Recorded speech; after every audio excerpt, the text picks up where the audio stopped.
This episode is brought to you by Vital Farms. Isn't it bullshit to have to question where your food comes from? At Vital Farms, you can trace your pasture-raised eggs all the way back to the source, the pasture. On the side of each pasture-raised carton of eggs, you'll find the name of the farm where your eggs were laid. And when you look the farm up on their website, you'll get a peek at all the sunshine, fresh air, and open space the hens enjoy. Learn more and find out where to buy them at vitalfarms.com. Vital Farms, keeping it bullshit free. 'Tis the season to shine with H&M. Discover the holiday collection and find fashionable pieces for your wardrobe or for under the tree. Get inspired and dazzle with this year's glam. From tuxedo styles, bow detailed pieces, impressive prints, and more.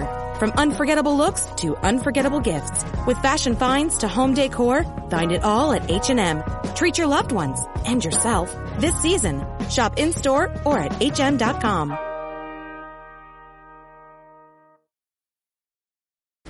This episode is brought to you by Klaviyo, the platform that powers smarter digital relationships. With Klaviyo, you can activate all your customer data in real time, connect seamlessly with your customers across all channels, guide your marketing strategy with AI-powered insights, recommendations, and automated assistance, deliver experiences that feel individually designed at scale, and grow your business faster. Power smarter digital relationships with Klaviyo. Learn more at klaviyo.com/Spotify. That's KLAVIYO.com/Spotify. Welcome to the HCI family of podcasts. We're your source for personal, professional, and organizational growth and development. We share our own original research, explore industry trends, and interview executives and thought leaders from across the globe. Join us for practitioner-oriented content around all things leadership, HR, talent management, organizational development, and change management. Maximize your personal and organizational potential with the HCI family of podcasts.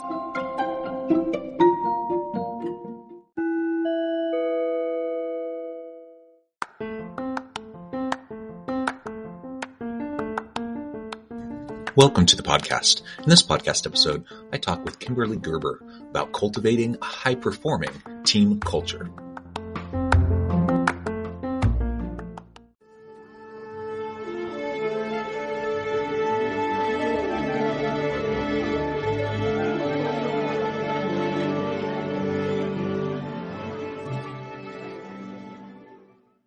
Kimberly Gerber, welcome to the conversation today. Oh, thank you so much, John. I'm happy to be here. It is a pleasure to be with you. You're joining us from Irvine, California. I'm south of Salt Lake City in Utah. And today we're going to be talking about cultivating a high-performing team culture.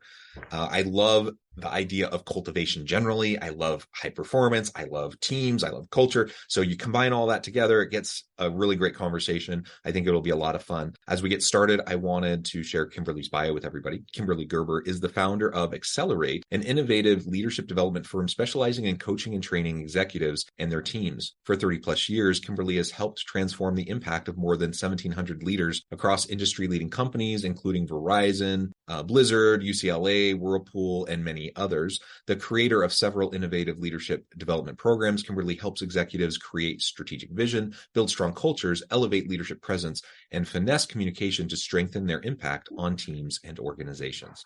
Now, I could say a whole lot more, but I'm going to pause there. Kimberly, anything you would like to highlight from your own background or personal context before we dive on in?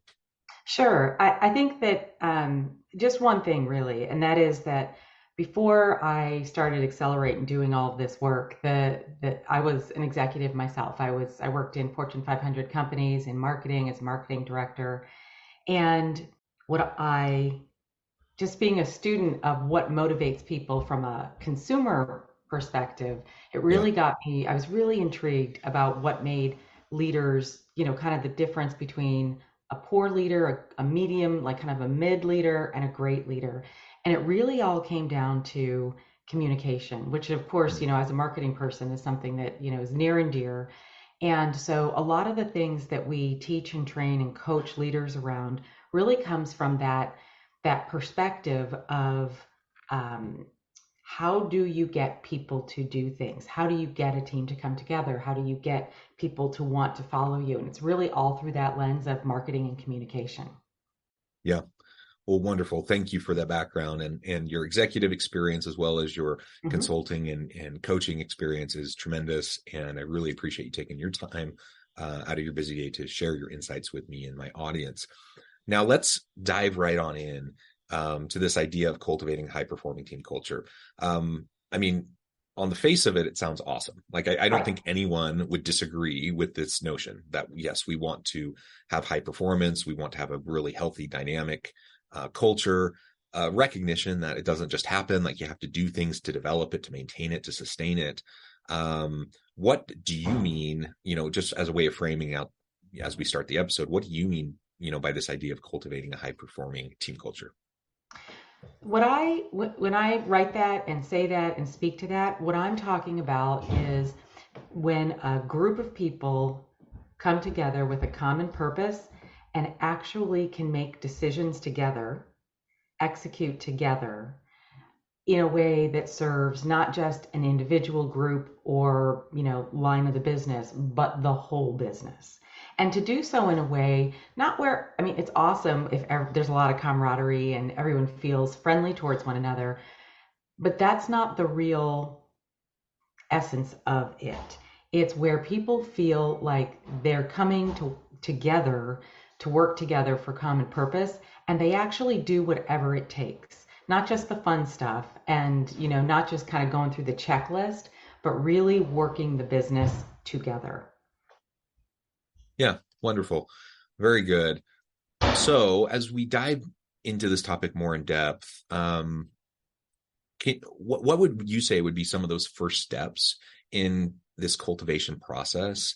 Again, I guess assuming perhaps even before we start the cultivation that we have a clear understanding of what our core objectives are and what high performance even means to us, because I think that's an assumption that's probably a faulty assumption because many organizations don't even have that right. Like they don't understand that piece. But for the sake of the conversation, let's assume for a moment that we do understand that.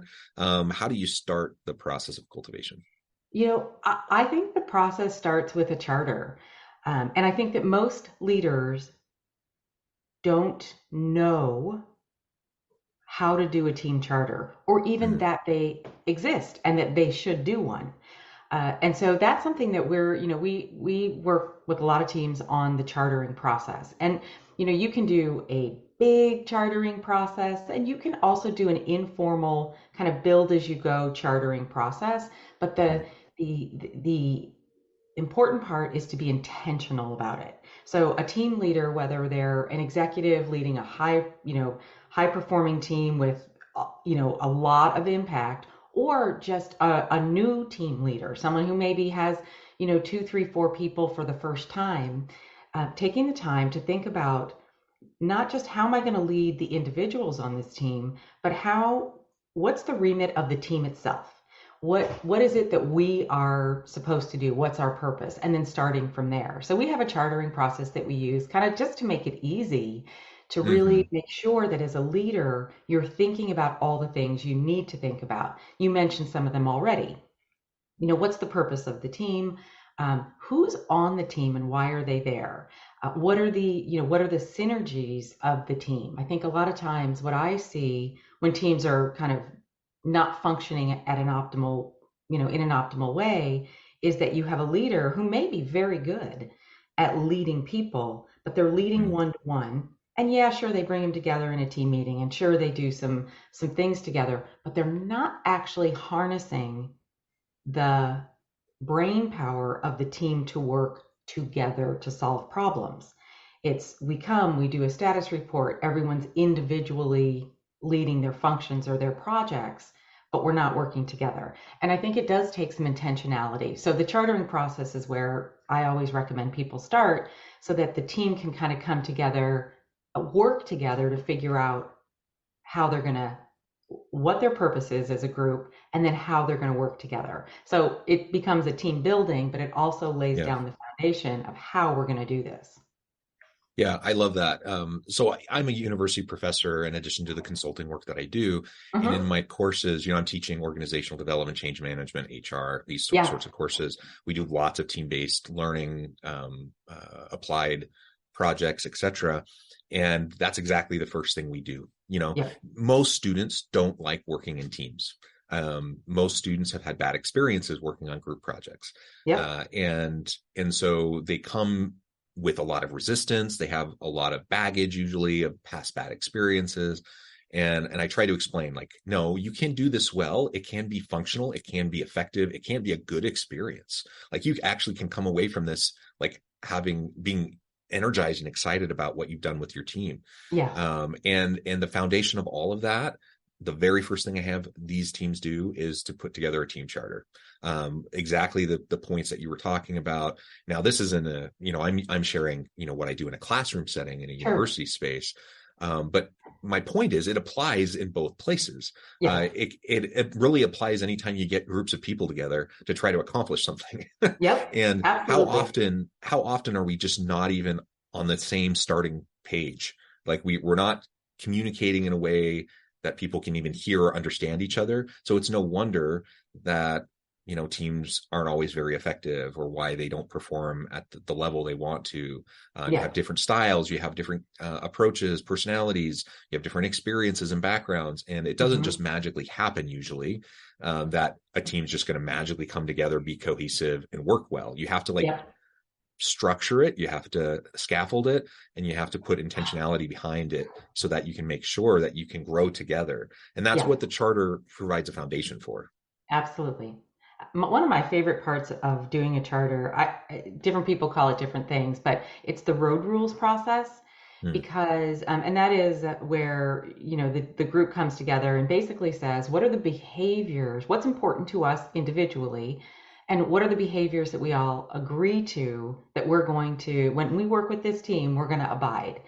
And some of the reasons people don't like to work together, and there's dysfunction on a team, is because we are all very different, and what we value, how we like to approach our work is going to be different. And yet, if it's not on the table, if it's not stated, people don't know. And so we run the risk of missing expectation, or having our own expectations not met, because we haven't clarified what's really important to us. So we call it road rules, where you go through and you build a short but important list of what commitments you're going to make. And it's such a powerful, like, aha process for the people on the team, like, oh, this is what's important. And then as you're going through your work, you refer back to that. It's like, okay, so some things are as mundane as we're gonna be on time. We're gonna commit to be on time for things. We're gonna commit not to cancel meetings.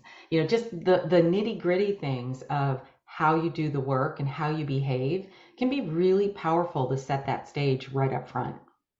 Yeah, I love it. And a piece of this, as you're trying to cultivate, that means, think about cultivation in terms of a garden, right?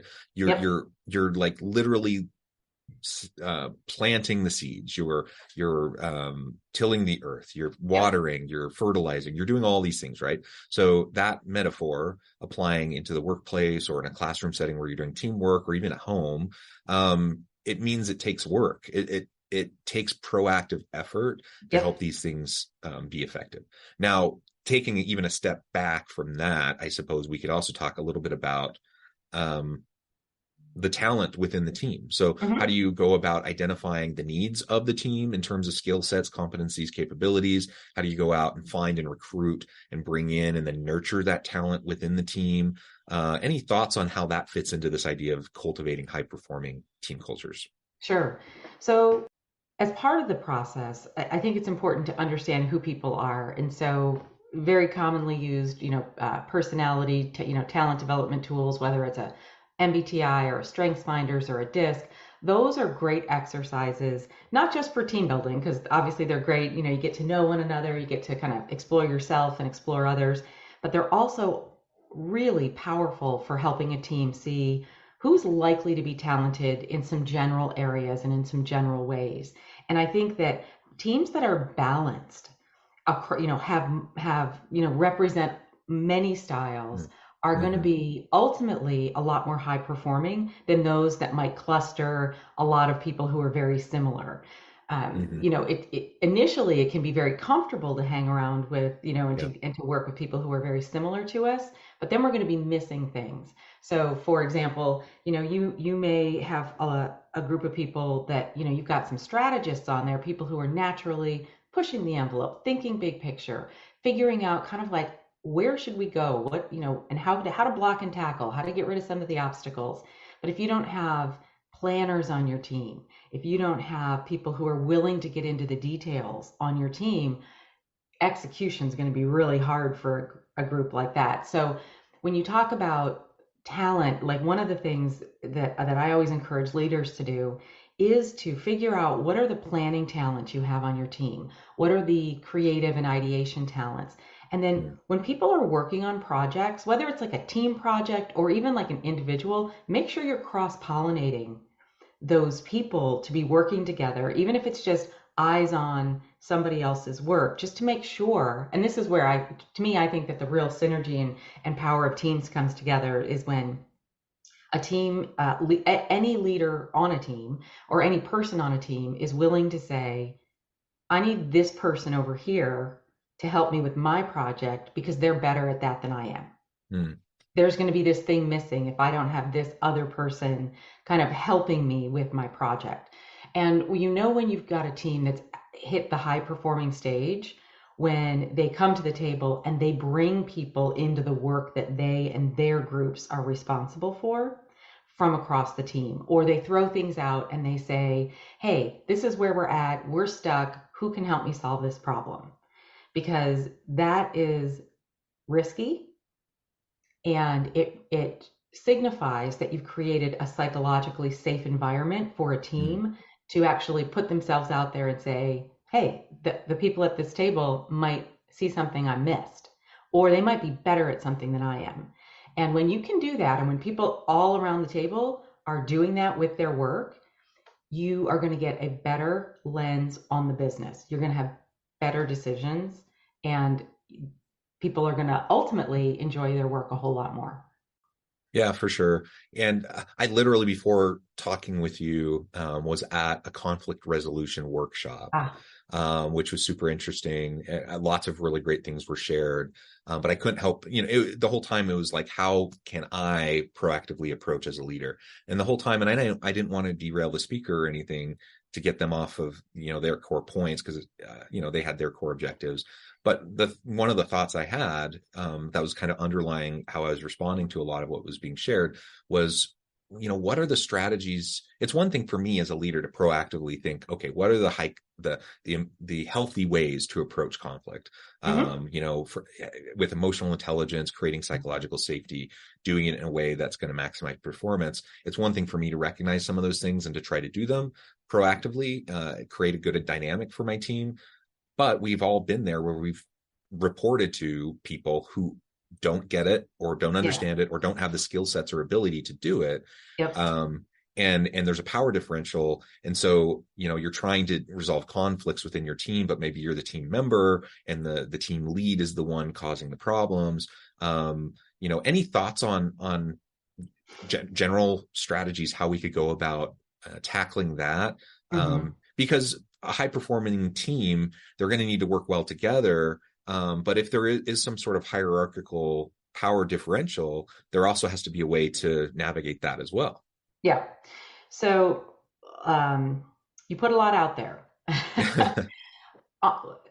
So part of my background that I didn't mention is I'm a certified mediator. And that's something that I do. I got the certification because I found myself doing a lot of mediation with teams and felt like that was something it's really important, and it's tricky to help people navigate when they're entrenched. And so one of the things that I learned, and it's, you think about human nature, what causes conflict is a sense of a lack of safety. An imbalance. You talked about a difference in the power, the power dynamic. When people feel heard, that's the first step. And I love the idea of granting legitimacy. And so if there's conflict on a team, now let's assume it's not with the team leader, because that's actually a lot trickier when the team leader is part of the conflict. So hold that off for a second. But if a team leader recognizes that there's conflict on their team, not ignoring it is the first step. conflict rarely resolves itself, and it often needs a third party to come in and to help bring it together. Now, that third party doesn't have to be a mediator. They can be another team member or the team leader, but allowing each party that is in conflict to vocalize and to authentically be heard, that's the building block. Like, that's the first place to start with addressing team conflict. One of the things, sorry, I'm going to cough. One of the things that, if I'm working with people who are in conflict, whether it's like two groups or two individuals or three individuals, is a lot of times I'll work one-on-one to hear them out, figure out really what's going on, and then be able to construct a conversation, a group conversation, so that you can make sure that everyone's heard in the way that they need to be heard. Once you've got some dialogue going, what I love to do with people then is put them into a project together. Because a lot of times we get into conflict because the way we approach things or what we're valuing is different. Not worse, not better or worse, just different. And so if we can acknowledge that, see the value, grant some legitimacy, and then actually see how it works, that has been proven a very powerful way to solve conflict on teams. Yeah. Well, and I think of some of my own experiences with conflict, or where there's been some professional frustrations, or, I'm annoyed or even resentful with somebody. Typically, I am more likely to have those feelings if I don't have as much personal understanding or interaction with the person. And so once for whatever reason, if that is provided me, if I now have the opportunity to work more closely with this person, I still may have the things I'm concerned about, and I'm still frustrated about certain things, but it also allows me to see, oh yeah, this is actually a really great person, capable in these ways. Like, we can work effectively together, even if there's these other things. And just, it's like proximity to difference helps you become more comfortable with difference, and helps you learn how to navigate it better. And so I know I personally experienced that and felt that, and in some cases feel quite embarrassed by like the narratives in my head the things I was telling myself about this person, that really, once I got to know them better, I'm like, no, that's really not where they were coming from or what they were trying to do. And finally, I was able to kind of have my eyes open to that. Yeah. Yes, you're spot on. I'm what happens with people, it's interesting. I was actually teaching a workshop last week, and they were, you talk about the power dynamic piece in there, and someone was saying like, well, what if someone, what do I do? How do I start the process if that person may be junior to me, if that person may be not quite at my level, but I see it, and how do we do that? And what I recommend to folks in that situation is sometimes addressing the conflict first isn't the way to go about it. Sometimes extending an olive branch, having a coffee, trying to build a little bit of rapport outside the situation. And that's kind of what, you triggered that memory there because of what you just said, is sometimes you just got to get to know the person, and then you can actually surface the issue that may be there. And what I find oftentimes is that people are afraid to surface what they are perceiving as frustration or conflict. They're afraid because they don't feel skilled to do it. They don't know what'll happen. And they're afraid to make things worse. Not doing anything will almost guarantees that it'll get worse, but figuring out how to safely surface the issue, which is sometimes as simple as, I wonder if you've been thinking about this. It seems like we're coming at this problem from different angles. Do you want to talk about it? Just taking a moment to think about, how could I bring this up? How could I surface this issue in a way that was neutral to this person? And like I said, I was doing a workshop last week, and there was a lot of things kind of bubbling up around a topic, and it just seemed like the right time to have a surfacing exercise. And so we did, and there was probably about, 25 people in the room. And we said, have a fictitious conversation, practice surfacing something. And every one of the groups was like, I actually did something real. I actually had a frustration and I surfaced it. And it was actually easy. And now we've actually figured it out. And I think that I bring that up because when there is conflict on a team, a lot of times it can be resolved pretty easily, a lot more easily than people feel like it could be, simply by surfacing the issue. Yeah, and you mentioned it a few minutes ago, just doing nothing, allowing the resentments to build, the frustrations to build, passive aggressive behaviors, whatever. Like just doing nothing doesn't help. It's just going to make things worse in the long run. So you may think that you're avoiding, something that's going to be uncomfortable or blow things up, and maybe it will, but you're better off facing it than pretending, putting your head in the sand and pretending like it's not there. And the one last thing I just wanted to say is just acknowledging that, yes, there are people that have bad intentions, nefarious intentions. There are people that, you can't just be Pollyanna-ish and just assume everyone is going to do this in good faith. But in my experience, the vast majority of people do wake up in the morning wanting to go and be good to people and work well with people and collaborate. Most people aren't, nefarious individuals trying to exploit their team or whatever. Right. So if we can just start from a place of a little bit of trust, benefit of the doubt, be a little generous with people. Because I think our human brain kind of automatically tends to jump towards, negative implications, right? And negative interpretations. So if we can be aware that that's kind of what tends to pop up, then we can challenge that. Well, Kimberly, this has been a great conversation. I know at the time and I need to let you go, but before we wrap things up for today, I wanted to give you a chance to share with the audience how they can connect with you, find out more about your work, your team, and then give us the final word on the topic for today. Well, I think the final word on the topic is trust. At the start and at the beginning, building a high-performing team and really cultivating, again, watering, nurturing, tilling, pruning, all of those. Loved the agricultural metaphor there because it's perfect for what it takes to build a high-performing team, and that starts with trust and intention. And so that's the final word on today's topic. And if you're interested, if anyone who might want to reach out and chat more about this, because there really is so much more ground to cover here. Yes. Our website is the letter I, Accelerate, EXCELERATE.com. That's a great place. Lots of good resources to get in touch with us, but also to download for leaders and teams, some free resources there. So encourage people to stop by and to reach out. Wonderful. Kimberly, it's been a pleasure. I encourage the audience to reach out, get connected, find out more about what Kimberly and her team can do for you. And as always, I hope everyone can stay healthy and safe, that you can find meaning and purpose at work each and every day.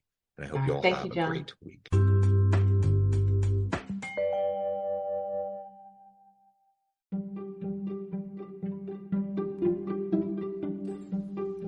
Thanks for joining us for this episode of the podcast.